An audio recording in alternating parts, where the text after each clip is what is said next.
Okay.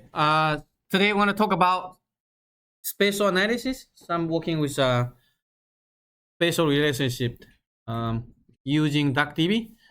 And the next lecture, I think we may have one or two more. So if we look at the schedule right now, this week we're working on this one. And on Wednesday, we want to talk about data visualization. And after that, I might have another one uh, with some specific applications dealing with real world data set, big data set. But for now, let's work on the spatial relationships. So in the previous lecture, we have covered how to get the data into the database, how to do some query, how to export the data, and then also how to deal with some geometry. But one of the most powerful things, using database is that you can actually do spatial analysis. So some of the common one in GS, like desktop GS, for example, how to do the intersection, how to do spatial join, all those things you can do also using the database. And usually it should be super fast. But I want to point out that DuckDB, the spatial extension is pretty new. So not all the things have been implemented. And especially one of the for doing the spatial analysis, usually you need to have spatial indexing so that your analysis will be really fast. For now, DuckDB spatial extension doesn't have the spatial indexing. So this one we're going to talk about, if you're applying on large data set, it might not be very efficient right now. But there's something they're working on. So hopefully in the future it'll be much faster. But at least I'm going to show you some of the basic things you can do using DuckDB. And also the next lecture about visualization, how to visualize data set. And actually I just finished this one last night. Literally, because I really want to get this one done, and now it's so much easier. You can visualize pretty much gigabyte data set easily. Pull the data from DuckDB and you can visualize that and get the data out as geodata frame. So we cover this one tomorrow on Wednesday. So for today, let's talk about the spatial relationship. And so where is it? So here for this one, I'm going to use DuckDB and LeafMap. So keep it in mind. For today, it's just fine if you already installed LeafMap before. But for the next lecture, you need to update LeafMap. Okay, so some of the features is just added yesterday. It will not be available in the older version. Let me write this one. And so first, let's download this dataset. I think we tried this one before. This one basically is the NYC dataset, DuckDB database. So I already imported a bunch of datasets in there. And so when we connect the database, we're gonna DuckDB connect. So this DB, it should be under my directory here, like NYCDB, this one. So we're gonna connect to this database so that we can directly use that without having to do anything. So I'm also going to install the spatial extension. And after that, you can show what are the data tables in there, right? So inside, we will have 5 tables related to NYC dataset. And here we can look at the first one, right? So select all the dataset and then show the first 5 NYC stations. So keep that in mind because the database in there, I already import the data. I already use the spatial extension to show you the geometry. Otherwise, if you display the Parquet format, here will be just binary. Okay, right now it's already converted, and so you don't need to do that. So in this way here, this one basically is just point data set. Okay, so you can see from here point. So all the subway stations at NYC. And if you want to show how many subway stations, what do you do? So SQL, what? How do I figure how many? Select now, and then star from. Okay, then will be okay. Perfect. Right, 191.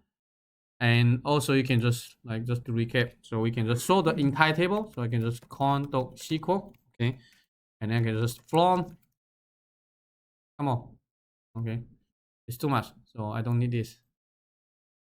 So just use from, you can select, so you can also see from here 491, but usually you want to definitely number, you want this one, okay.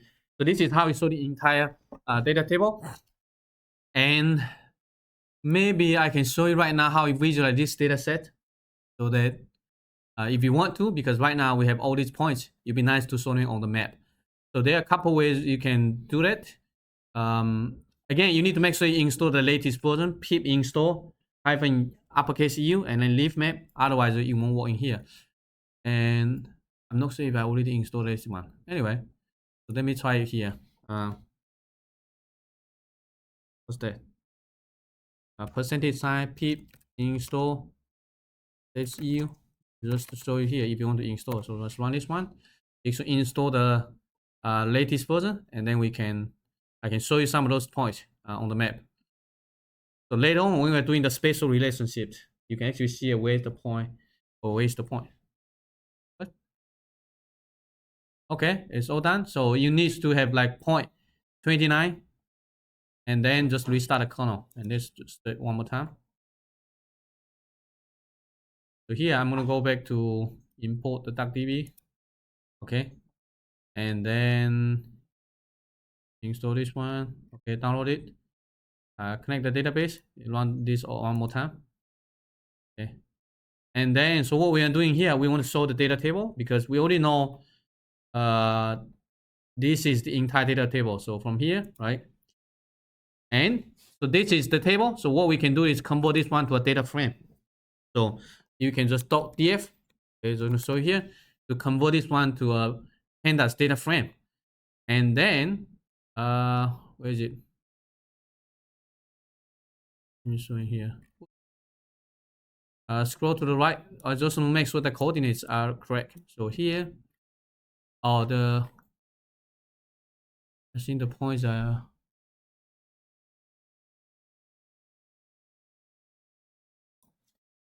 I think the coordinates are incorrect. So you need to do the conversion. Maybe do this one more time here on this one. So here I want to show you the points. So these points right now is actually the projection is not EPSG 4326. So it's not latitude longitude. It's actually this one.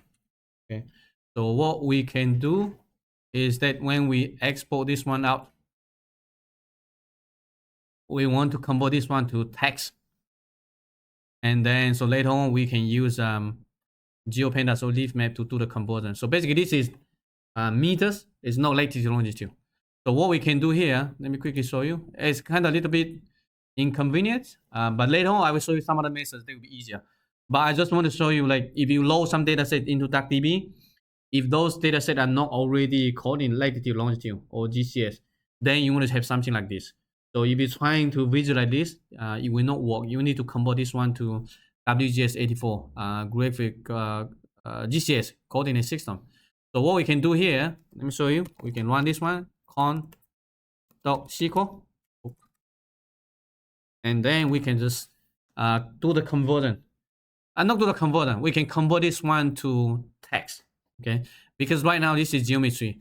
If you directly read it, you will see it's turning into something like this.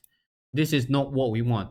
This is when, if we want to get a data frame, we want to show this one as point and then the coordinates, so that we can convert to GeoPandas data frame. What we can do here, let me show you here. Just like we did previously, we want to get a geometry, and then we want to convert the geometry to text rather than as number.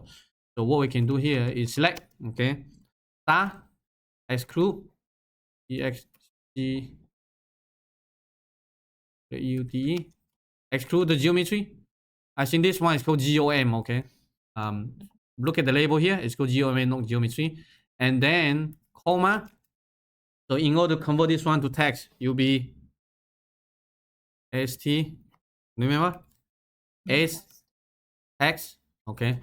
Look at this one. So if I right now, if I run this one, where is it? Okay, yes, equal QL. Why you have so many typo here? Oops. See? So this is right now. This one is varchar. Varchar means it's text. So this is good. So what we can do? Let me remove this one. We want the entire data set. Okay. Make sense? So now this is pretty much the same, except you see this one here, geometry. This one is varchar because if you export this one, it cannot be recognized by pandas. Pandas. We want it to be text so they can be recognized by pandas. So now if I took df, oops, lowercase, you should see this one in here, right? So now this is what we want. We want text. We don't want this look like this. It's not right. So basically, when you are getting data out of the database, if there's a geometry, you want to do it something like this. So to convert the geometry to text, so later on, we can use leaf map to convert this one back to GeoPandas. So what we want is right now, we save this one is available. So df equal to this one. And then we can use GeoPandas to leaf map to convert to GeoData frame. So what we can do here, we can say gdf equal to leaf map dot df to gdf. Okay. So what we are doing here is we're taking a data frame, and that column is text, but we can ask GeoPandas to recognize that one as a geometry, so that we can turn this one into vector data set. So the df here, this one right now is, think about just spreadsheet is a data table, is no spatial data. And so df to gdf, again, make sure you update to the latest one, otherwise it won't work. And why it doesn't show the help documentation? I think something is wrong. Anyway, so I'm going to pass in the df, and then I think there's a geometry property. Okay, to GOM.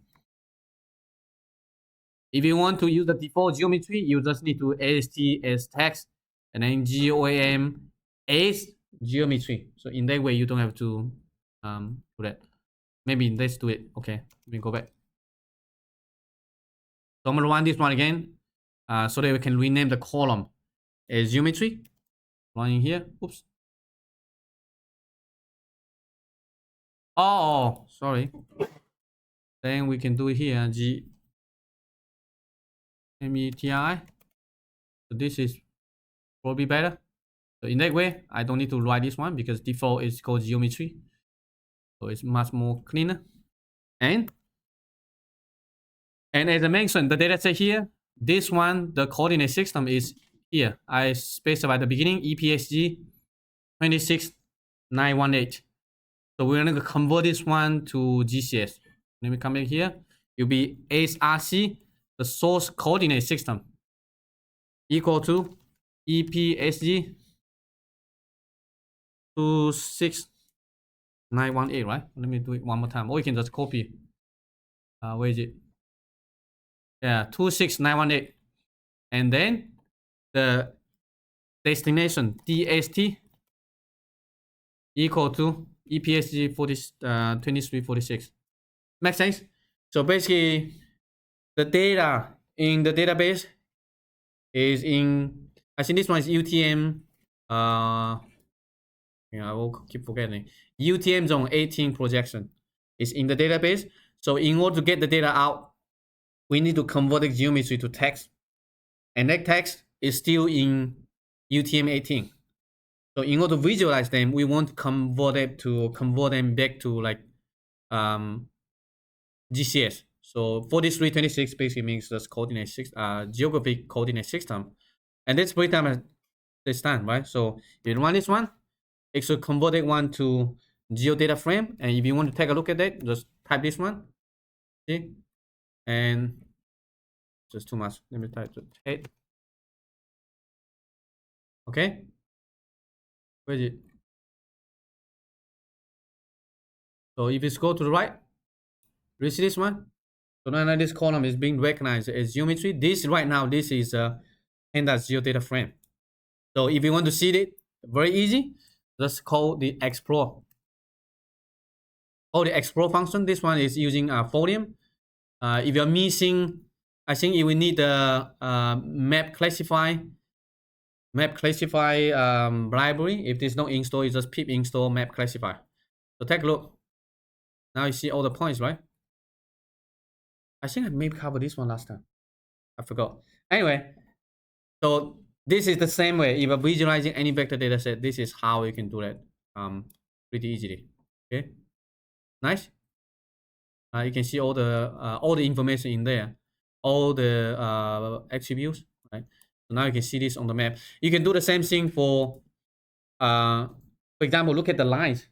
You can do it as well, but I would like to point out this is not super efficient. So because what this one is doing is taking the entire data set, convert to GeoJSON, and then just plot the GeoJSON on the map.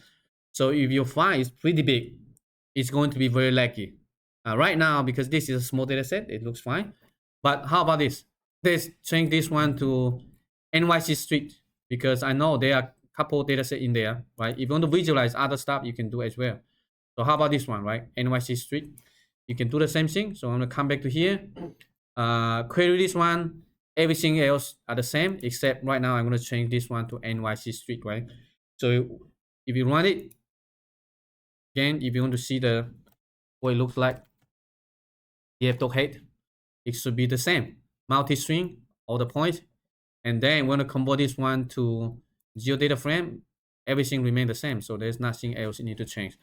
But you will notice this one will be a little bit slower because I think the NYC Street dataset is a little bit larger, but it's still manageable. I think it's coming up, right? But you will notice when you zoom in, it's not very smooth. So you're gonna take some to load up because there are tons of points in here, right? Oop, you see, it's not working very well, right?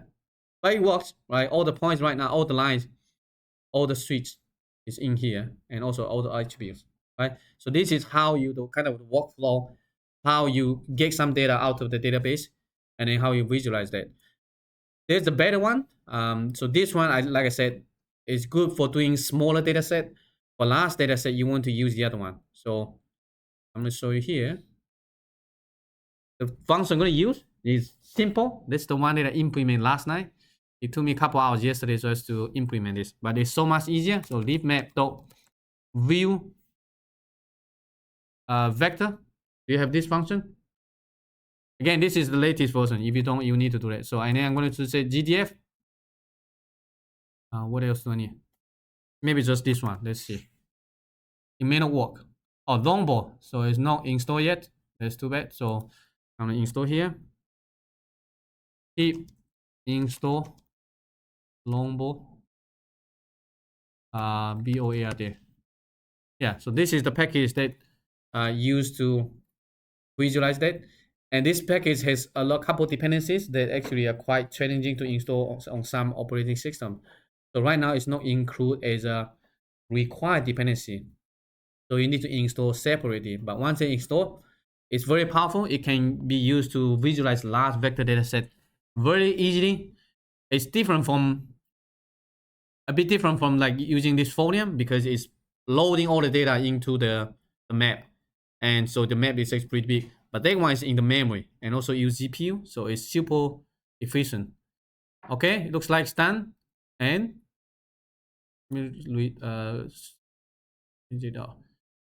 and so now let me run this one again. Okay, this is annoying, but let's try it. And connect the database again. I just want to show you the comparison, like what's the differences. Let me come down here. Where is it? Here, NYC Street. Okay, I'm going to get this data frame. And then I'm going to convert to geodata frame. Then I'm going to call this function to visualize that. Hopefully it works. If not, what else? Zero time not defined.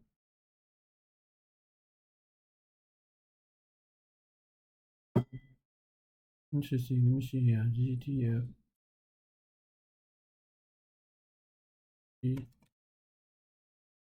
I have not pasted the line data set yet, so that might be multi-string.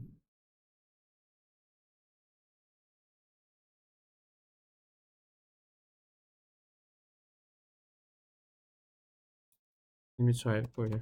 Color column, let me add a bit more. If it is not working, let me just type and color map. Maybe cool. It may not work, but we can. Let me try the vector dataset. Try the polygon. Might be just the line. You type.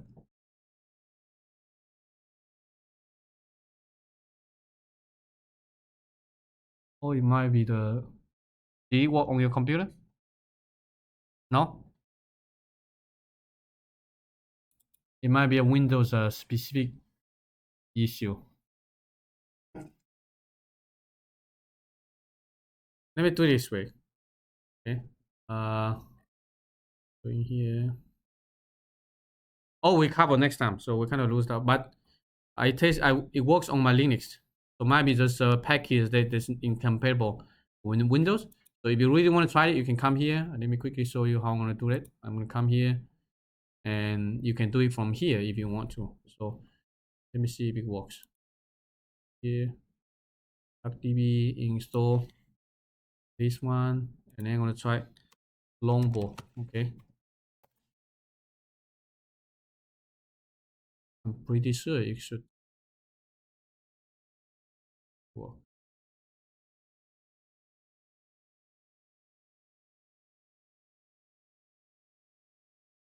Or let me try the, yeah, I think it should be the same issue. Probably just a dependency issue.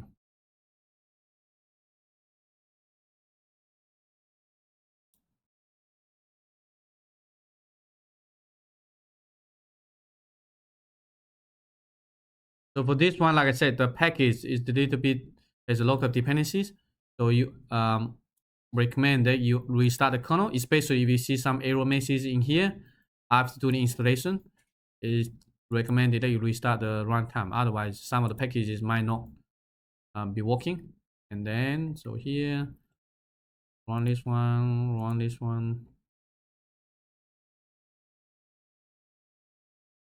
and hold it. Okay, so now let me copy this one over just to see if it works. Maybe it's just a dependency issue. So copy this one, back to here. Okay, done. And next one is convert this one to a geodata frame. Okay, and you can do the same thing. You can use the the explore function. Here, ELOI. So this one should work. Oh, it's another package. No annoying. So map classify, ELAS.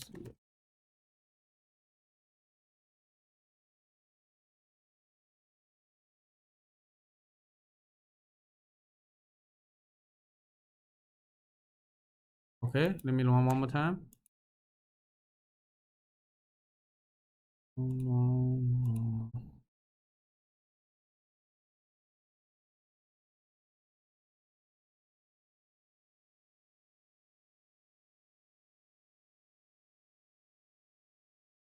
Oh, you see this one? It's like creating a map and then it's loading all the points. So it's pretty slow.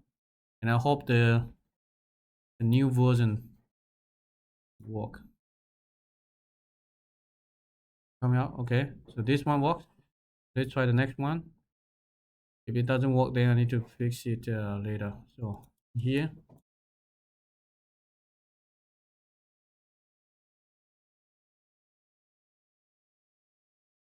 I'm going to remove everything. I'm just going to use the default.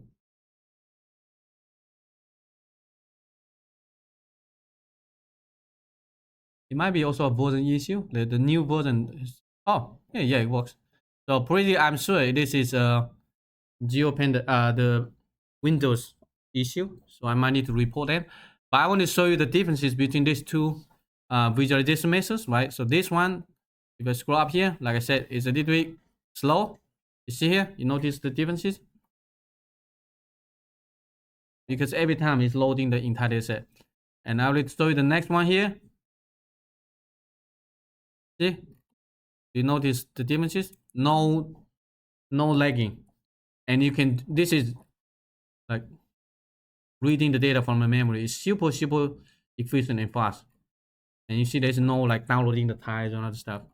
This one is a way better alternative compared to the GeoPandas. Like I said, they're very different. So this one is already loading all the data set on the map. So your file is pretty big, but the next one is loading data from the memory. So it's not everything is not on the map. It's reading on the fly, and it's super efficient. You see, even if I move around, you see, it's like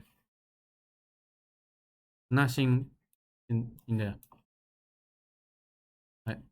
And you can do the same thing. Like I said, you can try large data set even. How about maybe what else? What other data table in here? I think there's another bigger one over there. Census block, for example, here, right? Which maybe this one is the biggest one. Okay, I'm gonna try you the census blocks here, and everything else remain the same. And this is how it works. So for the census block, I think this one is going to having even slower. You're going to take some time to generate the data set, and then anyway, I think this one was supposed to cover the next lecture, but we covered it. We can revisit next time. So the goal, you see, is disconnecting. So is it die now? You see, it's not even work. It doesn't work. Might need to restart the kernel. Oh, it still works. Okay. So this one here doesn't work. It disappeared. It's just too much. It doesn't allow you. But this one, I mean, the first time when it's loaded up, it's pretty slow. But once it's loaded up, everything on the memory. So let's try it out. It's all. Oh, there's a bug. Okay, right now there's a bug in the what's in the package. So it's like all looks like this. I think you need to downgrade to 0.30. This one here, let me show you. I reported the bug, but it's not fixed yet. So I'm going to change to downgrade to older version 0.30. So this one is only the issue for polygon. Okay, so right now there's a bug, but let me show you. I just want to show you. Oh, 0.3, not 30. Okay, 0.3.0. Right now it's a bit inconvenient, but I think it should be fixed very quickly. So in the future, when you use it, you just install this package. It should work just fine.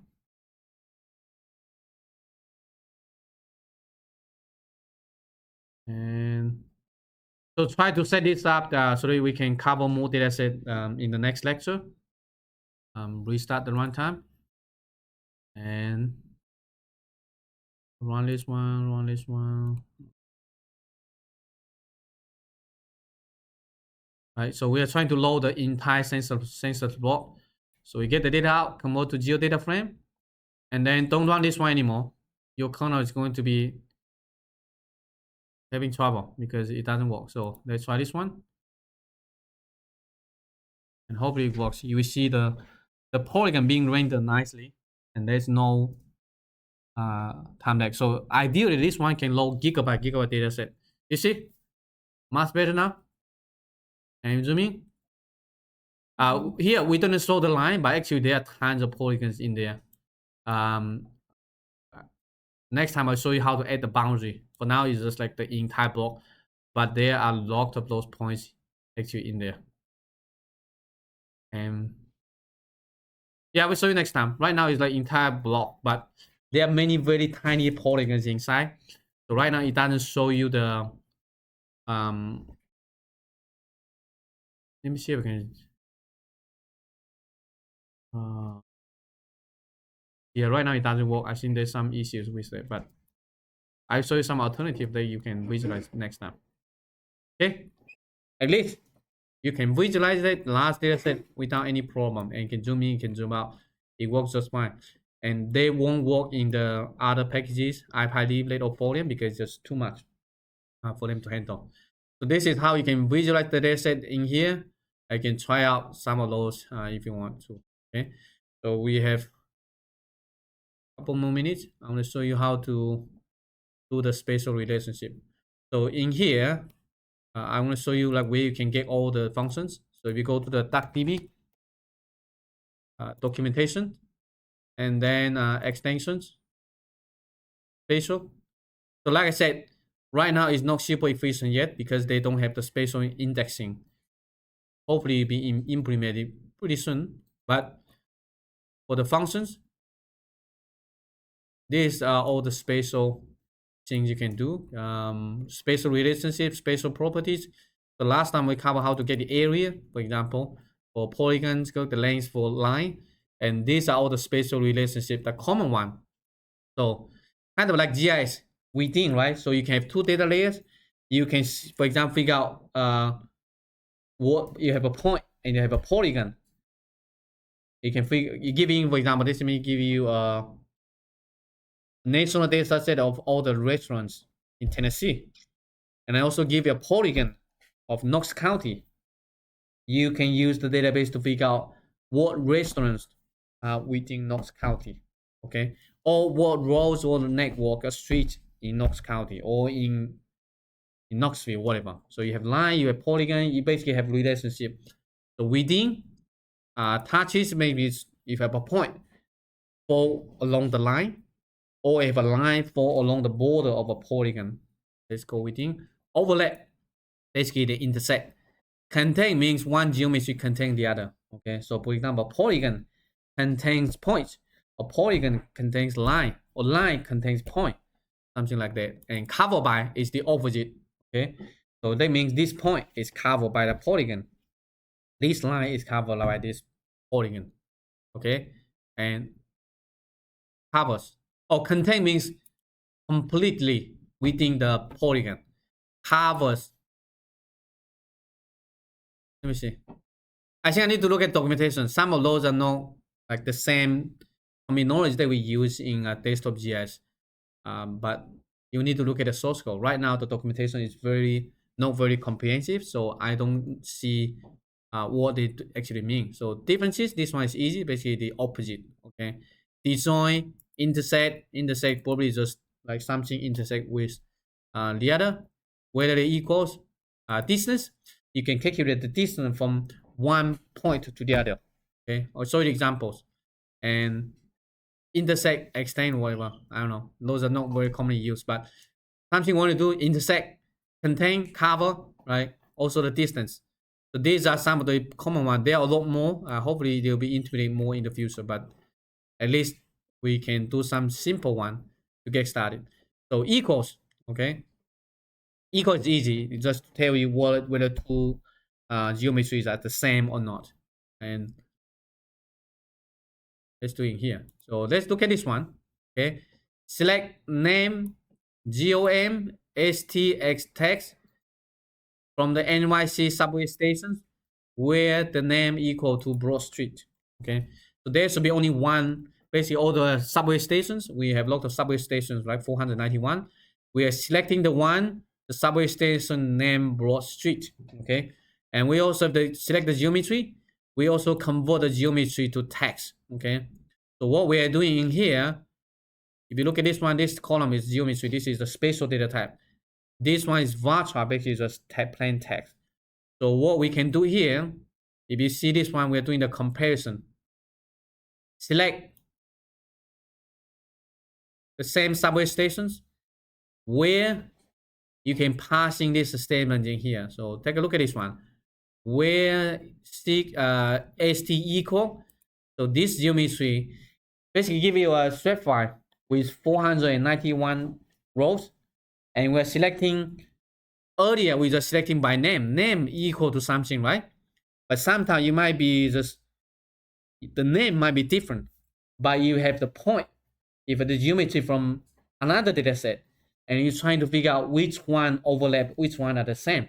So what we're doing here is st equal GOM, and then this function, st geometry from text, and then passing this point. So this is the reason why I showed you earlier, converted text. So what this one is doing is that select any points that intersects with equal to this point. And this point is constructed from the text for geometry. STGOM from text, right? And if you run it, it should select the same result like we did earlier. Make sense? So this one can be, let me give you a real world example. What is this doing? So I give you all the restaurants in Knoxville. It's a point stratified. And I give you another coordinate of a restaurant, give you a longitude and latitude. Give you a longitude and latitude and ask you to find out the point equal to this longitude and latitude. Make sense? So in order to do that, you need to construct a geometry from this longitude latitude. So this is what the function is. A point and then parentheses, and then so that one is using the UTM-18, but we can convert to coordinates if you want to. So geometry from text, basically constructing a geometry, and then you compare this geometry with your entire shape file. So if they are equal, you pick that out. So this one here, this is why it's pick out the broad street. And of course, if I change the coordinates, you might end up with nothing. Right? Make sense? So if I change this one maybe to 5 something else, you're not going to find anything, I think. You see? It says 0 rows. Then that means no points are equal to this one because it doesn't work. Right? So ST equal is can be useful if you have 2 vector data set and they have some overlap. You want to find out which one like the same. It can be line, it can be polygon or whatever. So we are comparing 2 geometries. ST equal. Next one, intersect, for example, right? You have a point intersecting with another one. You have a point intersecting with the line, or you have a line intersecting with the polygon. We have polygon intersecting with the polygon. So there are multiple relationships, but the input are the same. So we have, so this one is exactly like in ArcGIS called select by location and then intersect. So give you 2 data layers and then figure out which one intersecting with which one. So here, disjoint means just like they don't intersect, okay? They don't have any overlap. And then crosses, overlap. In here, one thing overlap. I think the overlap kind of like intersect. Compared to geometry, return true. So let's look at this, the first example, intersect first. Okay, select name, ST, text, and then from the NYC stations. So we're gonna figure out, we're gonna select this one, the Broad Street. Okay, so these subway stations at Broad Street, so it's the point, right? And we can also show the neighborhood, NYC neighborhood. Okay, so here we just show you the first 5. So the NYC neighborhoods are polygons. Okay, so you can find out which neighborhoods intersect with this Broad Street subway station. Okay. So what we're doing here, you look at this one, select name. So we're going to select from the NYC neighborhood where, right? So here we're using the where clause ST intersect and this geometry. So this one represents the geometry of the neighborhood data set intersecting with this one. Okay, so this is the longitude latitude. So this one come from earlier, come from this point. So you can just copy and paste.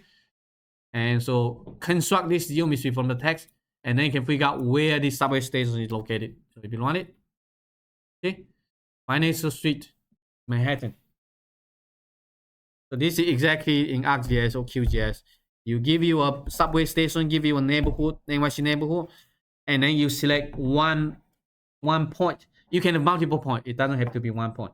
You select 1 point from the subway stations, and then figure out where is this point intersecting with what polygon or line or whatever.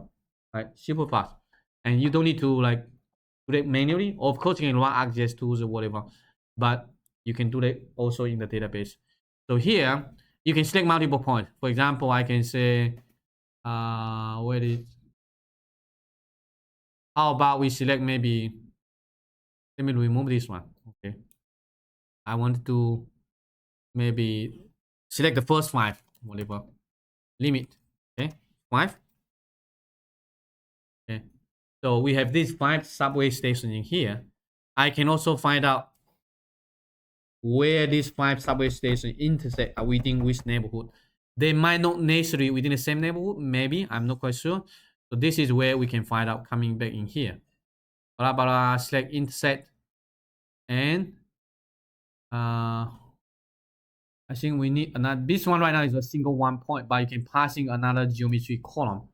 So what we can do here, let me see here.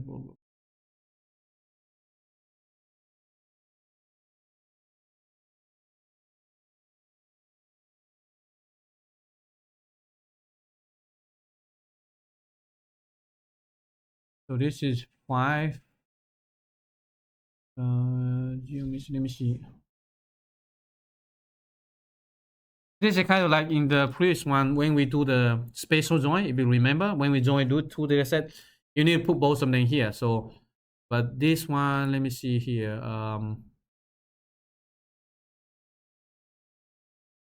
What this one? Maybe do it like this. Okay. Let's select GOM.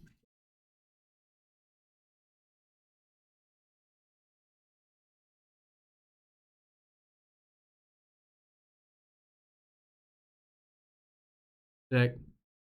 So right now we have this geometry column here, and but we cannot get this one.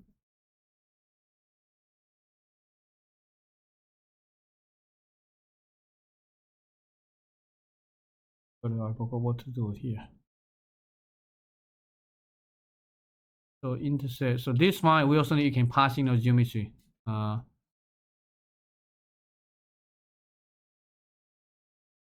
me try it. Okay, so I'm gonna do I'm gonna do the same thing in here. So select.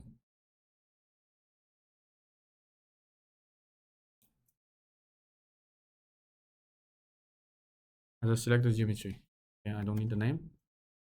Okay, this one, and I'm going to maybe just simply copy this one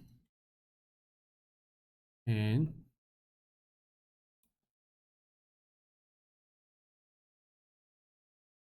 I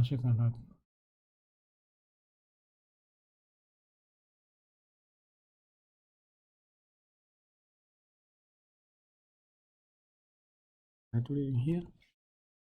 Take geometry from subway station. Menu walk.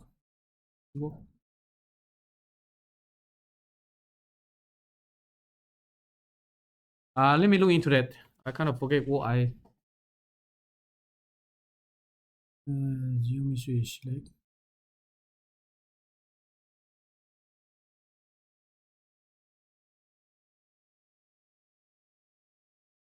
We're running out of time. Let me we cover this one next time. So make sure that I find it out. So to be pretty straightforward, basically we need two geometry columns. Right now we are having the first one, and this example only construct using just one example, but we should be able to do that for multiple geometry. Let me see if I have another example. The end here.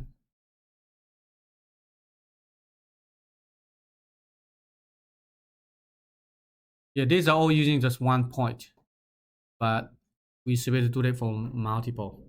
Anyway, we covered it next time. So we have a couple more examples. I try to add a few more here in the on Wednesday, and then we can go through that.